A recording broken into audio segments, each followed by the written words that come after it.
Hi, this is Kimberly. This is a synopsis and critique of Chapter 20 of the book Letters from Christopher, Tragic Confessions of the Watts Family Murders by Cheryln Cadle.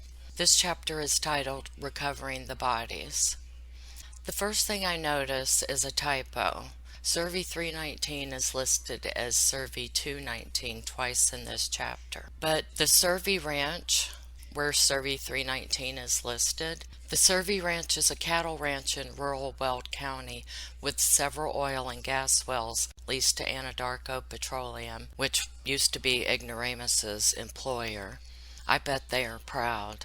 It's probably why they sold the company a few months later to Chevron. The well site is accessed via several dirt roads and is in a remote area with rolling hills, sagebrush, cactus, and other vegetation. Cadle partially described the area as, quote, "If you listen closely, there were almost whispers of something hidden beneath. That's creepy, a little bit unseemly, don't you think? Or it could be me. I've been told I am a hypersensitive prude at times." But I do want to say, although Cadle used discovery for this chapter, she seems to have put a little of it into her own words. I can tell when she worked on a chapter and one where she did the copy all paste shit.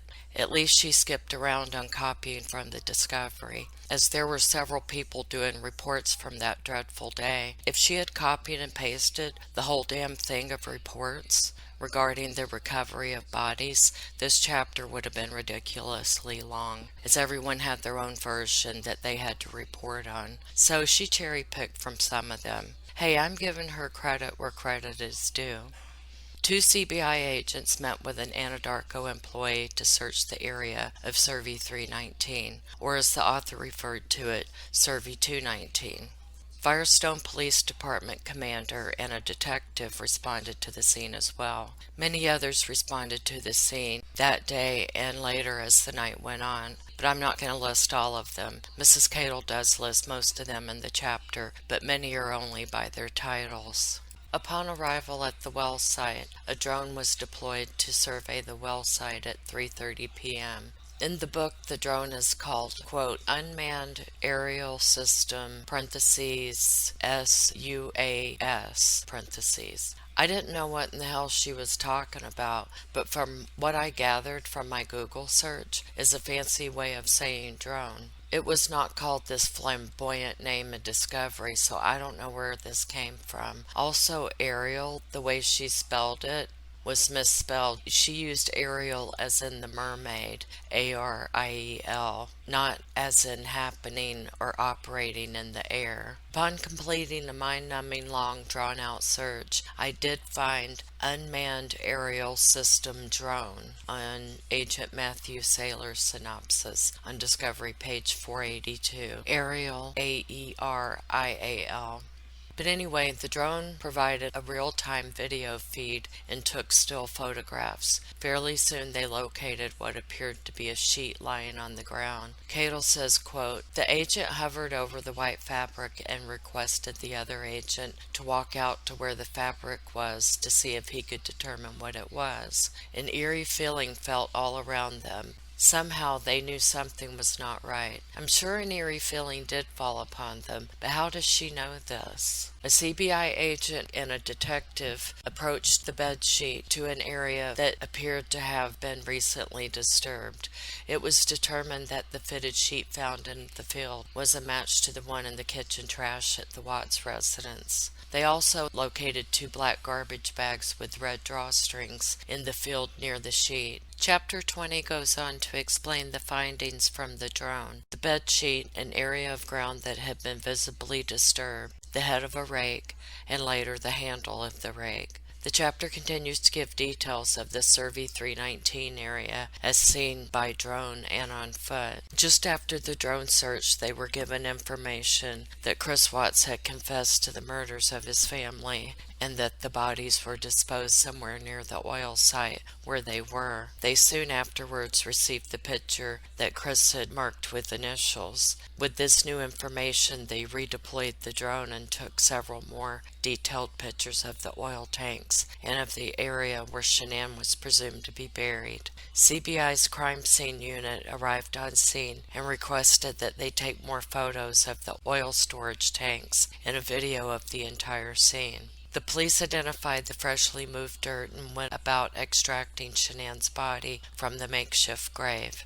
During the recovery process, the agents made attempts to preserve any evidence that may have been present but not visible at the time. Cadle wrote in the book, quote, "They removed her body from the scene around midnight. Shannan's body was so decomposed that they could not identify her by the pictures they had, but because of Christopher telling authorities where he buried her, they felt sure it was her," end quote. Okay, the part where Cadle said Shannan's body was so decomposed that they could not identify her by the pictures they had, I did not find the statement in the discovery. Not to say it wasn't there, but the only thing I found was, quote, 2,300 hours, we located the body of an adult female, which we believed to be Shannan. The body was decomposing and was removed at about 0:10 hours. This was from Discovery page 81 from Officer Coonrod. I also found from her autopsy in Discovery page 1003,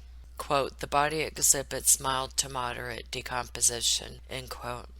I am including this part from Discovery page 484 so you all will know what this abomination did to his wife. Quote, "The portion of Shannan's body closest to the surface was located approximately 3 inches below the surface. The body was laying face down in a kneeling type position, with her head facing in a westerly direction, and in a declining position deeper into the ground from her lower torso. Shannan's arms were outstretched in front of her, and her feet were pulled up underneath and behind her. After Shannan's body was removed, they dug around the gravesite looking for the blankets and stuffed animals. Of course, nothing was found."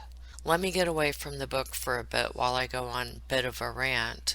This bonehead called Chris Watts had sent law enforcement on a flipping wild goose chase for the girls' blankies and stuffed animals. There were none of these to be found in the fields at CERVI 319. This is what prompted this search. Discovery page 483. Quote, "Chris stated he left some of the girls' clothing and some toys wrapped in the sheet that we had located," end quote.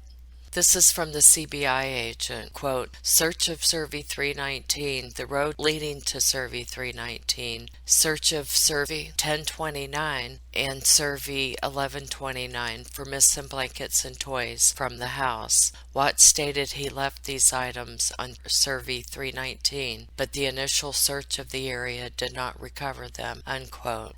This was not in the book, but I can see this for myself. How much freaking manpower did Chris Watts waste by lying about the blankets and toys? He's such an asshole, worthless waste of space. I see from the discovery that they searched and searched and searched. Several hours, several people, several days. Because this deceiving imbecile lied, he sent law enforcement on a foolish and hopeless quest for something that was freaking not there.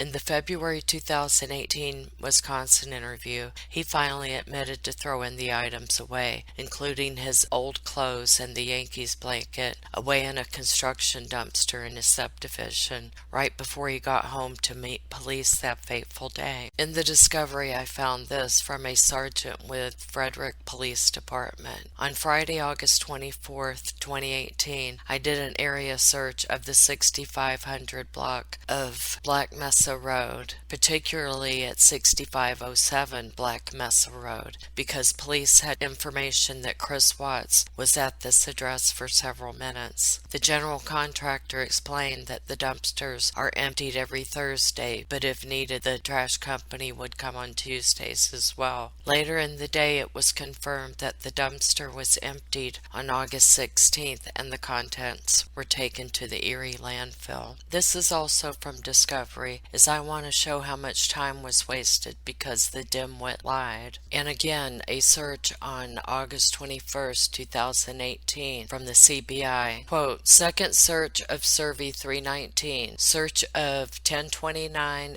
and 1129 on Servi Ranch for blankets and toys. Search of Servi 319, the road leading to Servi 319. Search of Servi 1029 and Servi 1011 for missing blankets and toys from the house. Watts stated he left these items on Servi 319, but the initial search of the area did not recover them, end quote. Why didn't Cadle put this in the book to explain where the blankets and toys went that the children supposedly had? In fact, she only mentions the blankets and stuffed animals in the part about them digging around Shannan's gravesite after she was exhumed. It just pisses me off because I feel like it was a huge part of the investigation in that it wasted so much time and resources, both in staff and financial. I don't get the feeling that the author did very much, if any, research for this book, other than looking at Discovery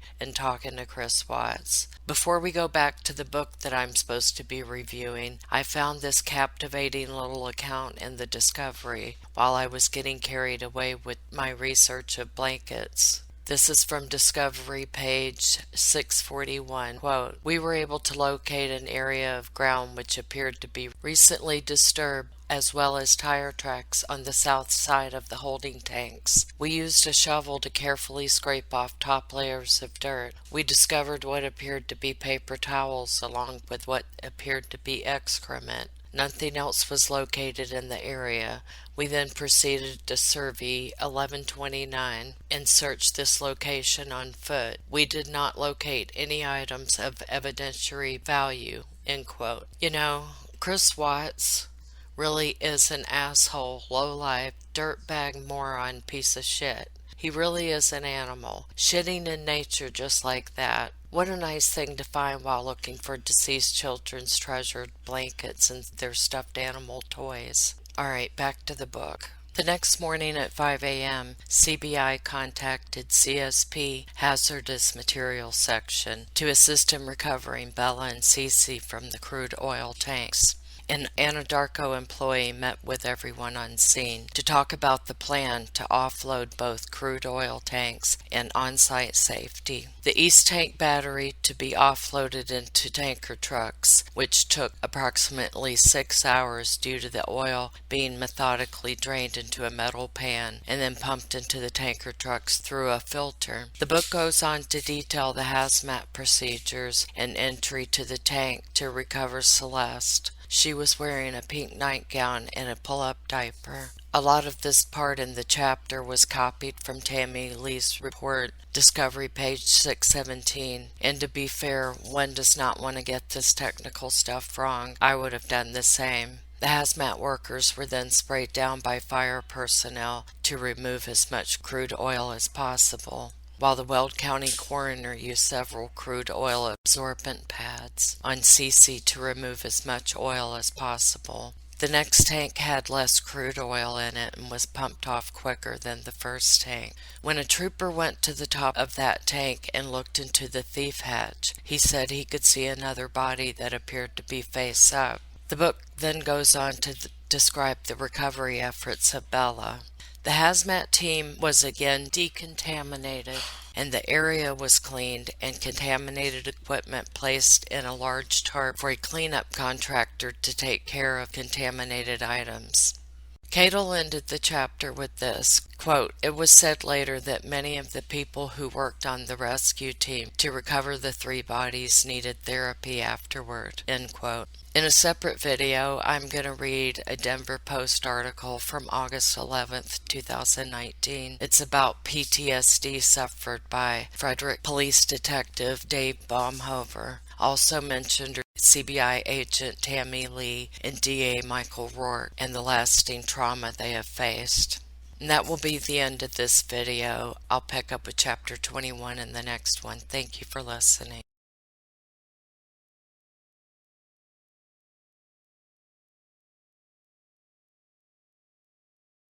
Do it again. Boy Play. Girls. Win. You're so smart. My turn. What's yours say, Cece? Diva. Diva. Princess. Princess. Mini boss. Princess. Rock star. Star. Multitask. Dinosaur. Good job.